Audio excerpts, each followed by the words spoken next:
Hey everybody, what's up? It's your girl BeeSparrow, Buzzz Tweet Talk Radio. Good morning to you.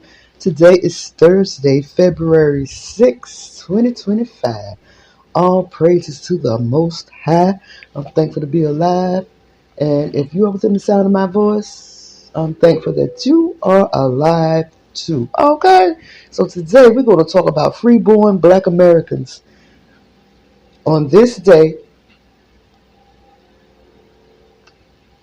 free-born Black Americans leave for Africa. We're going to talk about it, but y'all know I got to go and fetch my article, right? So let me do that, and I'll be right back, okay?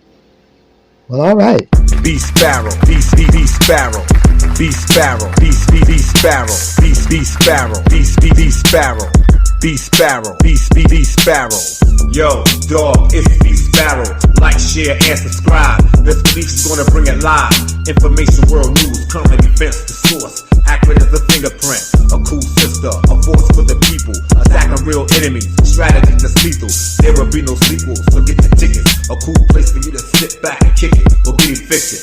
Dialogue till we get to the bottom of it. We can agree to disagree, hate it or love it. Either way, she's sitting and talking like an arrow. Introducing ladies and gentlemen, BeeSparrow. Right, it's your girl BeeSparrow. Today we're talking about a little bit of Black history. The first organized immigration of freeborn Black Americans to Africa from the United States departs New York Harbor on a journey to Freetown, Sierra Leone in West Africa. The immigration was largely the work of the American Colonization Society, a U.S. organization founded in 1816 by Robert Finley to return formerly enslaved African people to Africa. Let me clear my throat. However, the expedition was also partially funded by the U.S. Congress, which in 1819 had appropriated $100,000 to be used in returning displaced Africans illegally brought to the United States after the abolishment of the slave trade in 1808 to Africa. This is so ironic that immigration is playing a part in this story that we're talking about today, considering what's going on in immigration today. In 1819, they had appropriated $100,000 to be used in returning displaced Africans. So imagine how much they're spending today to return illegal migrants under the Donald Trump administration. Back to the article. The program was molded after British's efforts to resettle formerly enslaved people in Africa following England's abolishment of the slave trade in 1772. In 1787, the British government settled 300 formerly enslaved people and 70 white prostitutes on the Sierra Leone Peninsula in West Africa. Within 2 years, most members of this settlement had died from disease or warfare with the local Temne people. However, in 1792, a second attempt was made when 1,100 formerly enslaved people, mostly individuals who had supported Britain during the American Revolution and were unhappy with their post-war resettlement in Canada, established Freetown under the leadership of British abolitionist Thomas Clarkson. I can't even think straight right now because I'm still stuck on the 70 white prostitutes that they sent with the people to settle in Africa. Wait, this says in 1787, the British government settled 300 formerly enslaved people and 70 white prostitutes on the Sierra Leone Peninsula in West Africa. But it said within 2 years, most members of this settlement died from disease or warfare with the Timney people. The Timney people was not going for it. Why are you going to send 70 prostitutes, women that was dirty and had been violated, and white at that, to the African continent? Still, in your mind, the black blood ain't good enough. Pure black blood is not good enough. You got to mix it with something, huh? 70 white prostitutes.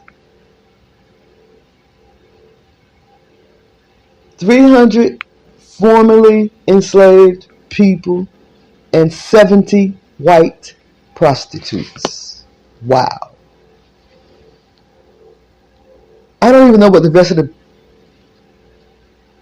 paragraph was saying, because that, right, anyway. During the next few decades, thousands of formerly enslaved people came from Canada, the West Indies, and other parts of West Africa to the Sierra Leone colony.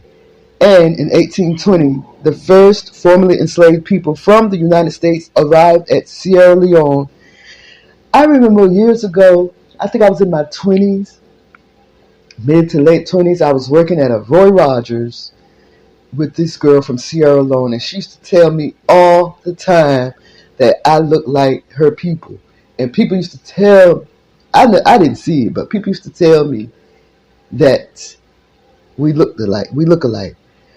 On my Facebook page, and I haven't talked to this guy in a long time from Sierra Leone. His last name is Blango. That's my dad's last name. So there are a lot of Blangos in Sierra Leone. I've learned that. So hey, maybe, I don't know. So the article goes on to say, when we were talking about the Timney people who put a stop to this, but no, we're going to, during the next few decades, thousands of formerly enslaved people came from Canada, the West Indies, and other parts of West Africa to the Sierra Leone colony. And in 1820, the first formerly enslaved people from the United States arrived in Sierra Leone. In 1821, the American Colonization Society founded the colony of Liberia, south of Sierra Leone, as a homeland for formerly enslaved U.S. people outside of British jurisdiction. Most Americans of African descent were not enthusiastic to abandon their homes in the United States for the West African coast. The American Colonization Society also came under attack from American abolitionists who charged that the removal of formerly enslaved people from the United States strengthened the institution of slavery. However, between 1822 and the American Civil War, some 15,000 African Americans settled in Liberia, which was granted independence by the United States in 1847 under pressure from Great Britain. Now, Liberia was granted official U.S. diplomatic recognition in 1862. It was the first independent democratic republic in African history. The first. I bet if you gather some African Americans today and try to send them to Liberia or wherever, Ghana, whatever part of the continent they want to go to, I bet they'll come in the thousands, 100,000s. People are so tired of the United States and ready for something to happen. Black people, especially foundational Black Americans, we are so ready. You know, we're just sitting back and watching this show. That's what it is. So this is what happened this day, February 6, 1820. Freeborn Black Americans leave for Africa. Okay? It's your girl BeeSparrow, Buzzz Tweet Talk Radio, Black History. Y'all, holla at y'all girl, okay? Well, alright. BeeSparrow, BeeSparrow, BeeSparrow, BeeSparrow, BeeSparrow, BeeSparrow, BeeSparrow, BeeSparrow. Yo, dog, it's BeeSparrow. Like, share, and subscribe. This bleach is gonna bring it live. Information, world news, current events, the source. accurate as a fingerprint. A cool sister, a force for the people, attacking real enemies, strategy that's lethal.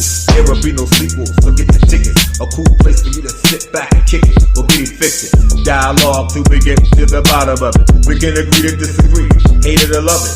Either way, she's sitting and talking like an arrow. Introducing ladies and gentlemen, BeeSparrow.